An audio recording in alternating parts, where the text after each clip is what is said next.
110 years later, the perpetrator becomes the host. Inside Berlin's cultural programming of Armenian Genocide memorial events. Article by Sophia Bergman. Published on March 6, 2026, on EVN Report.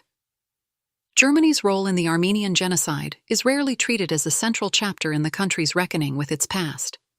Even the path to recognizing the genocide in 2016, shortly after its 90th anniversary, was not straightforward.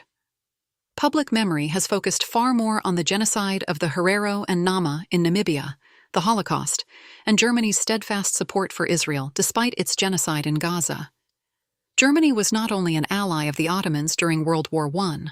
The alliance was intrinsic to facilitating the Armenian Genocide. Berlin later became a safe haven for key Ottoman officials who orchestrated the genocide, including Interior Minister Talat Pasha. Berlin would also become the stage for retribution. In 1921, as part of Operation Nemesis, Armenian genocide survivor Sohoman Tehlirian assassinated Talat Pasha in broad daylight. His trial lasted just 2 days and ended in acquittal after his stark declaration, "I killed a man, but I am not a murderer."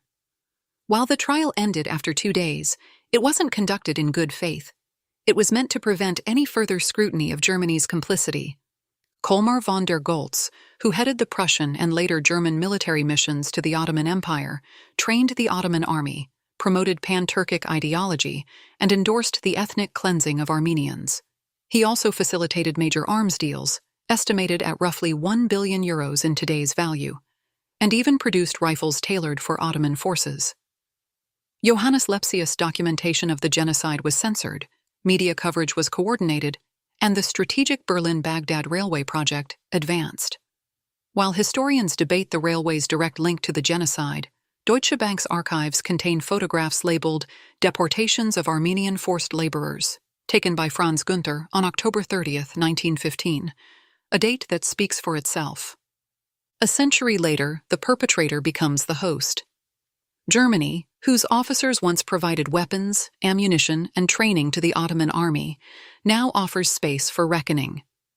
Tamar Sarkisian, one of the curators and contributors of the Remembering exhibition and event series at the German Historical Museum, Villa Oppenheim, notes that German involvement occurred at different levels. There were weapons delivered, ammunition delivered, military training, but there was also Eberhard Graf Wolfskiel von Reichenberg, she says. He literally bombed the Armenian quarter in Orfa. He did not just advise, he actually conducted military operations. Some German military officials even signed deportation orders, officially becoming part of the genocide.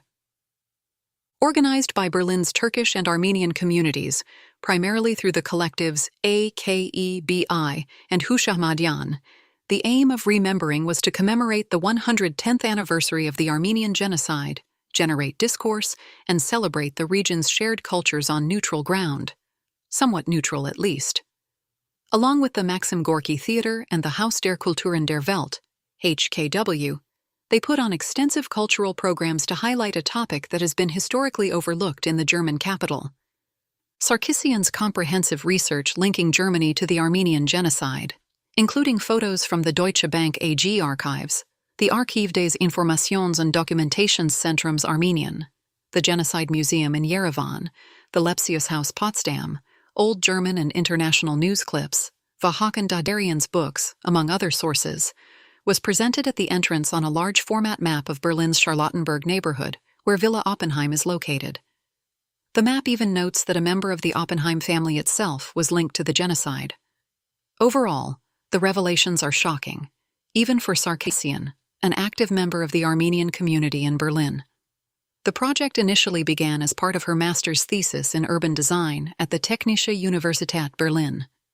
The city is crawling with relics of the genocide. The original map pinned 72 linked locations across Berlin, though the exhibition reduced the number to 28. According to Sarkisian, it was largely only leftist and / or Jewish newspapers that reported the atrocities in Ottoman Armenia at the time. We can guess what their fate came to be. Between April and September 2025, the installations in Remembering infiltrated a niche, historic museum that connects Armenian and present-day Anatolian stories to Germany. Embedded throughout the museum's permanent exhibition in Villa Oppenheim, the two exhibitions existed simultaneously. "We invaded the permanent exhibition a little bit," is how Sarkisian described its unique curation, led by Asuman Kurlangic, Lucen Reinsch, and Sarkisian herself. As you weave through the space, you are constantly confronted not only with two different versions of history, but also two different ways of telling it.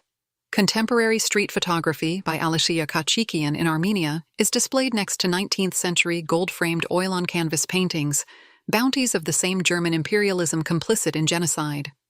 Alongside Sarkisian's map were family heirlooms and personal stories from Vahe Tachjian and Sarkisian, including her grandmother's wedding dress hanging from the ceiling. Hushamadian books were displayed under tempered glass as a testament to the preservation of Western Armenian culture. A video essay by Nahiri Shahinian was screened, and more. They hosted a total of 15 events, including city tours, the Vartavar Festival, and a grape harvest celebration in and around Villa Oppenheim, in collaboration with other local Armenian groups. The museum said that the opening was the biggest opening that they'd seen in the 5 years of the director's tenure, said Sarkisian. This type of small historic museum attracts a very specific breed of visitors. Germans, the kind who might mistake Albania for Armenia. It also draws tourists, school groups, and locals from the Turkish community. As expected, the Turkish embassy orchestrated some interventions when the organizers invited the district mayor to the Vartavar festival, which required police escorts. They tried to intervene in another event she was part of, just to show. "We can bother you if you want," explained Sarkisian. These interventions did not scare them away. For me personally, it was very empowering to witness the events. The whole reason I'm doing everything I do here, including the exhibition, my work, and what we do with AKEBI, is to bring all of these people together. "I really love Berlin. Berlin is my home," she added. While it may be problematic, it is also a hybrid city, perhaps one of the only places where Armenians, Turks, Kurds, Assyrians, Greeks, Lebanese, Palestinians, high-profile artists, local politicians, German retirees, an Azeri journalist wearing a gay pride flag, and any other curious bystanders can come together in solidarity. We tried to get out of our usual circle, to dance together, to eat together, to drink together. And the thing is, as far as I know, this only happens in Berlin, she said. Because it is a post-migrant city where all of these people are living together. So it is possible to do this here. It would never be possible to do this in Beirut. I'm living in Germany. We can use this power, this privilege that we have here. It was about getting out of your comfort zone, not just for me, but also the other curators. Born and raised in Beirut, Sarkisian comes from a line of genocide survivors. She is a member of AKEBI, working and living closely with Berlin's Turkish community, organizes Armenian film screenings with Armenian Movies Day, and collaborates regularly with local groups on cultural projects such as the Western Armenian Language Café. Her Berlin-based work and research represents a contemporary, nuanced perspective that is not shy about acknowledging inconsistencies in her own culture while being proud of its resilience.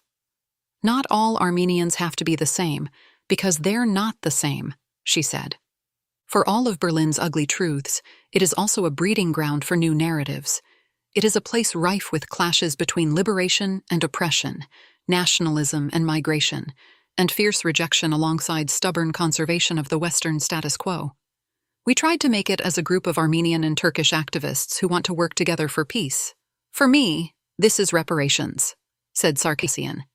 Berlin's major institutions chip in.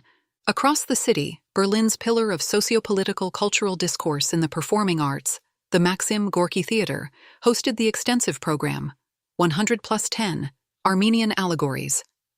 The HKW hosted a series of film screenings, panels, and performances focused on the explicit targeting of women and girls during the Armenian Genocide. Silenced Voices, Unbroken Spirits, The Legacy of Armenian Women.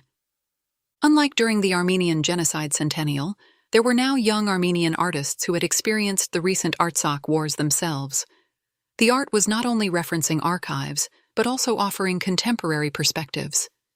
In the slew of cross-generational narratives from Armenia and the many diasporas scattered around the city, one thing was clear: Armenians had a lot to say, and this was the time and the platform to say it. I mean, this was alive from every corner of Gorky. A young generation today, living people who saw it, who experienced it, who could talk about it and analyze it at the same time. Not only just tell the report, but they can analyze and do it from an artistic perspective. So, the variety of these approaches created an incredible energy in Gorky, that's for sure, said Armenian actress and activist Arsine Khanjian, whose performance, Donation Performing Memory 2 at the Gorky, was sold out for its premiere. Curators Anahit Bagradjans and EVN Reports Vegan Galstyan, among several co-curators, prepared a jam-packed schedule of theater performances, film screenings, readings, panel discussions, and a group exhibition. Together, they addressed seemingly every topic in the book, from genocide and the Artsakh Wars to feminism and queer issues, Armenian traditions and music, cultural heritage, family politics, the Velvet Revolution, Soviet Armenia, and the gentrification of Yerevan, as well as what it means to be Armenian today in the face of an ongoing threat of war and an uncertain future. It was a true happening, as it is called in art history, that left a mark on a globally acclaimed stage before an international audience. A bit of media attention in major news outlets, such as the Tagesspiegel and TAZ, didn't hurt either. For just over a month, the Gorky Garden and Canteen became the site of a peculiar phenomenon in the German capital. At almost any point between April and June, the sounds of Armenians across generations and diasporas bantering in various dialects, from Artsakhtsi and Yerevansi to Western Armenian, with bits of French, Russian, Turkish, and English thrown into the mix, blended with the smell of pastries, cigarettes, coffee, or wine. If you closed your eyes for a few seconds, you were transported to a cafe in downtown Yerevan, or to some futuristic version of one. It was a bittersweet few seconds, of course, since the glue bringing everyone together was the topic of genocide. A major focus was placed on informing the audience, perhaps in response to the international community's perpetual inaction in the face of the ethnic cleansing of Armenians over the last 110 years. There is an expectation to educate, be political, always represent the cause, said filmmaker Christine Harutunian during a panel discussion following a series of short film screenings through the lens of a woman in Gorky's Iconsol room. Her words ring true for many of the pieces shown during the cultural programming, which carried a strong underlying informative element. A few stood entirely on their own, especially in the Gorky's kiosk, the theater's dedicated gallery space, which hosted a group exhibition called Future Imperfect, Armenian Art from Aftermaths. Yerevan-based documentary photographer and co-founder of 4Plus Photo Nazik Armanakian's work, for example, focuses primarily on queer feminist issues. Her portraits of Armenian women with HIV, hung in the kiosk, represented a brave confrontation with sexual taboos in Armenian society. As Galstyan, who curated the group exhibition in the kiosk, writes, lacking deterministic agendas, these practitioners project the future not as a predestined void, but as a site of possibility, where engagement with the ambivalences of history becomes the precondition for fostering positive change. There were also a few artists who took on the beast of pointing the finger at their host country, some with more zeal than others. While Tamar Sarkisian's map of genocide history in Berlin, displayed at Remembering, takes the cake, Khanjian, and her husband, director Adam Egoyan, in Donation, as well as the Ukrainian-Armenian director Rosa Sarkisian, in Karabakh Memory, no relation to Tamar Sarkisian, also addressed Germany's complacency in the Armenian Genocide. Both had their own language of provocation. At the premiere of Donation, the theater was buzzing. It was a highly anticipated comeback performance following Khanjian's 2015 piece, Auction of Souls, Performing Memory, dedicated to Aurora Mardiganian on the occasion of the genocide centennial.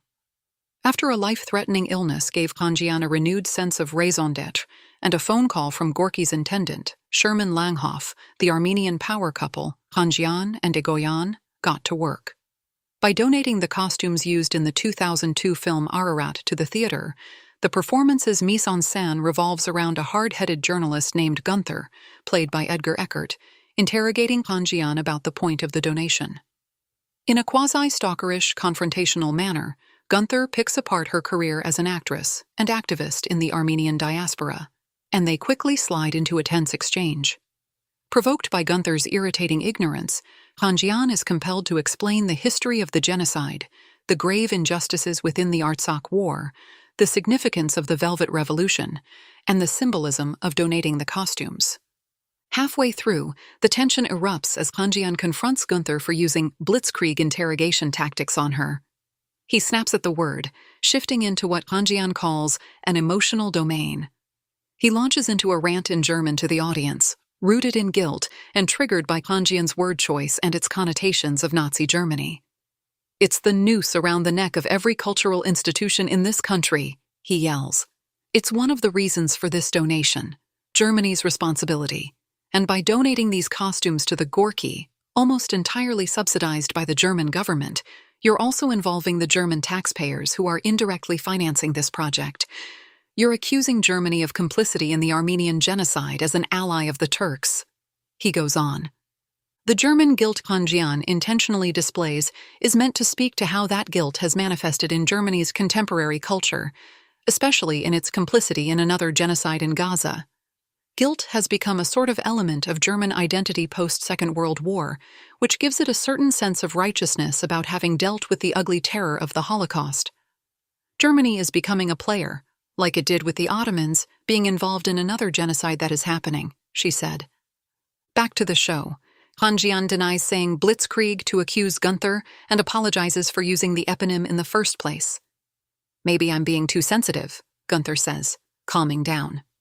The two resume their interview after the audience is confronted with another bleak reality about their country's legacy. Ultimately, it becomes a play about making a play. At the end, Gunther points out that the donated costumes actively took on a new form on the stage. Their pure presence was the symbolism he was trying to squeeze out of Kanjian for the duration of the performance. "Our intent was that none of this really is happening. None of it. This is all in her head." That's what happens when Gunther has no more arguments and says, "But this is a play, isn't that what you wanted?" So in her head, she's no longer fighting with what I, Arsena, for instance, fought over the years with my work, activism, objectified information, sterilized information, if you wish, by historians, politicians, political scientists, and archives. I am on a journey in my head to be free and see whatever I can see. This play in my mind is an argument with myself, with what I know and what I don't know, explained Kanjian, adding that Gunther represents the internal dialogue she experiences as an Armenian who feels the need to prove herself, because I know that the world doesn't care easily. Rosa Sarkissian's piece takes a more aggressive approach to addressing German complicity in the Armenian Genocide. Karabakh Memory is a multi-layered performance laden with morbid satire. Actress Flavia Lefebvre plays Sarkissian and jumps between autobiographical monologues about fleeing Artsakh at 5 years old during the war, later fleeing Ukraine, and the history of both wars. History only looks smooth and polished in textbooks. It was important for us to take the history of Karabakh apart, to see how it was constructed and to ask who has the right to tell it. When we juggle these different languages, whether it's a jar of soil from Artsakh, a sudden Eurovision scene in which some musicology professor reflects on Armenian-Azerbaijani relations, or the Kharkiv apartment where I had my last conversation with my grandparents, we try to explore the very nature of memory and knowledge. The main question is, who has the right to this knowledge? We discover that this knowledge, this memory, is not singular. It is fragmented, emotional, embodied, and sometimes absurd, said Sarkissian in an interview. We are also met with slapstick moments, archival news footage, song, cabaret, piano, and dance, with actors Tim Freudensprung and Alexandra Malatskovska taking on several roles throughout the performance. Symbolic acts, like dispersing the jar of soil her father brought from Artsakh when they were displaced in 2023, or staging a funeral ceremony for Artsakh while calling it her prison, hint at her detachment from her Armenianness. Having grown up and been socialized in Ukraine, Russian imperial influence has tainted her sense of identity. Now based in Poland, the journey of identity continues. The only thing I remember from Artsakh is the war. I thought, maybe it is true. I'm still the same damn 5-year-old girl sitting in the basement. My only home is trauma. My only unrecognized republic is trauma. This is my dependence, my authentic experience, my vitality, and that I feel no nostalgia for Artsakh. Towards the end, an auction for Artsakh is staged in a market, followed by a manhunt for German and Turkish audience members, who are forced at gunpoint to build a monument for Artsakh on stage. €10 for Karabakh. It's a really good deal, yells Malatskovska in a controversial metaphor for the fate of Artsakh, before she does a quick turnaround. Look, read. 1915, Berlin-Baghdad Railroad. German companies built this railroad. They exploited Armenian prisoners as slaves. You gave advice on how to solve the Armenian question. German weapons, German gunpowder, German advice, German officials, diplomats. They knew about massacres, deportations. They helped organize them. Do you have a guilty conscience? Do you have a guilty conscience? At this point, Malatskovska is screaming, her voice cracking, at the audience and at her German counterpart, Freudensprung. She calms down and returns to contemporary Germany. The year 2023, the year of Artsakh's ethnic cleansing. The monument to the victims of the Armenian Genocide in Cologne is dismantled. In the middle of the night, quietly, without a word, you know. Turkey oppressed, Germans obeyed. She gets heated again. Who the fuck forced you to take it down, huh? Not the ghost of the Ottoman Empire? No. Germans, today's citizens. Yours, your citizens. And now, stand up. You go and find me troops, bring them to me, and we will rebuild the monument here. Loud traditional Armenian music plays, and the actors start plucking audience members, mostly Turkish and German, to build a monument on stage in an unhinged commentary on German guilt. When your history is erased, only a cynical gesture remains, said Sarkisian. But behind this cynicism is an attempt to save a trace. We are not celebrating this auction market. We are showing how those who have been eaten by this market survive. For Sarkisian, it was essential to give the German audience something to think about, to wash away Western comfort, even for just a moment, and to confront them with a reality they may never comprehend, but that their government perpetuates. We did not want the audience to perceive it as something happening over there in Karabakh, with them, the Armenians. It was a way to break that comfortable distance. We wanted everyone to feel what it means to be an instrument in someone else's hands, when others command you, arrange you, and turn you into an extra in someone else's drama. Yes, there were people who said this was racism. But our goal was not to offend. Our goal was to literally pull the German audience into our context, to force them to feel the discomfort of participating in this absurd theater that is the daily reality for many around the world, she explained. Interestingly, Sarkisian, who is based in Warsaw and focuses on documentary theater, had not confronted the story of Artsakh much in her past work, as someone who feels more Ukrainian than Armenian. All the time I talk about my war, and I have no idea how to talk about Karabakh in Ukraine. I work with different people, with victims of war and so on. And when Johannes Gorky's dramaturg talked to me about this festival and about Karabakh, I remember I was also stuck, said Sarkisian. When I started to think about myself like some kind of protagonist, it really helped me create some sort of space, she said.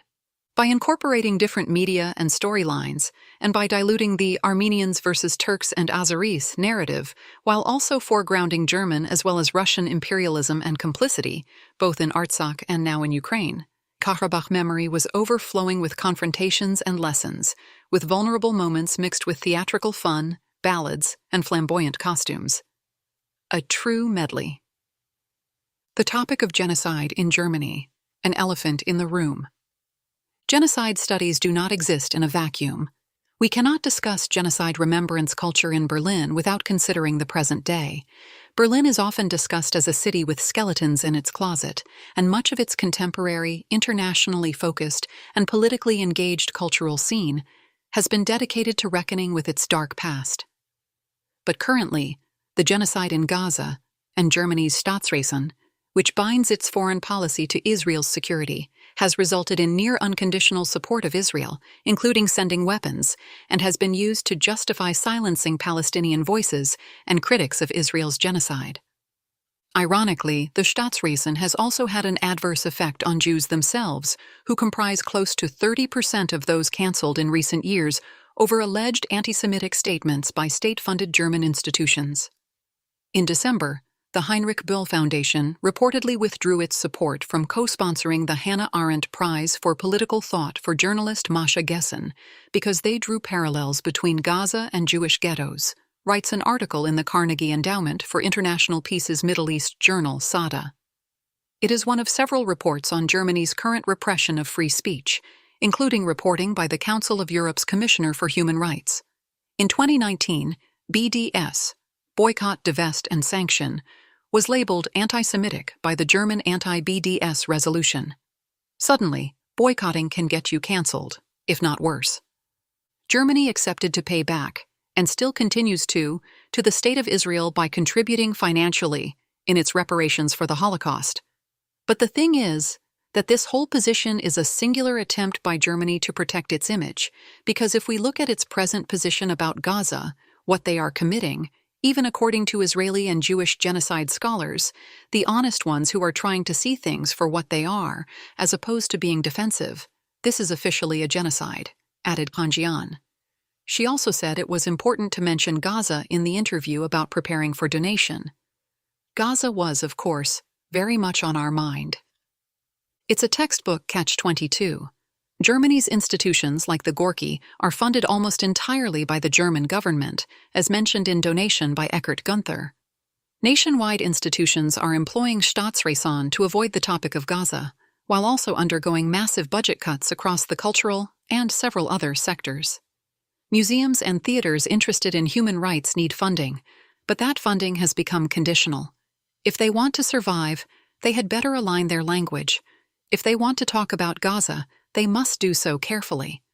Although the German Chancellor Friedrich Merz only recently began to condemn the blocking of aid and inadvertent bombing, he has yet to call it a genocide and has applauded the upholding of the October 10, 2025 ceasefire, which has been broken at least 393 times. We appear to be world champions in looking the other way in Germany, reads the interlude to Gorky's Armenian Allegories program brochure by Intendant Sherman Lanhoff.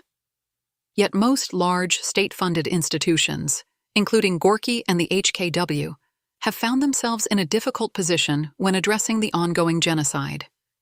Gorky issued a statement emphasizing Israel's right to defend itself after October 7, 2023. The immediate assault on Gaza that ensued led some members, such as Yugoslavian artists speaking about the Bosnian genocide in Four Faces of Omarska, to withdraw from the Gorky in response to its statement.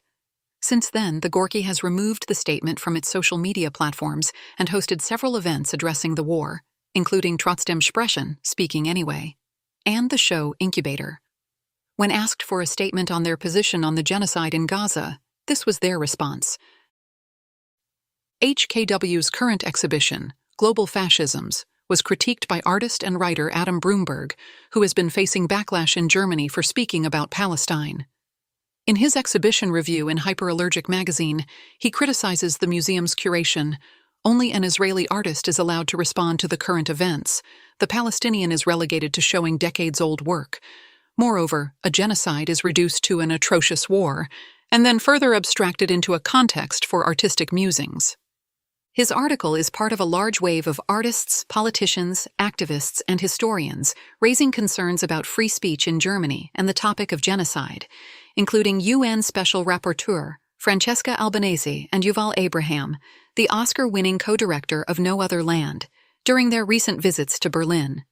As Brumberg writes, Berlin, once a haven for dissent, has become a capital of censorship.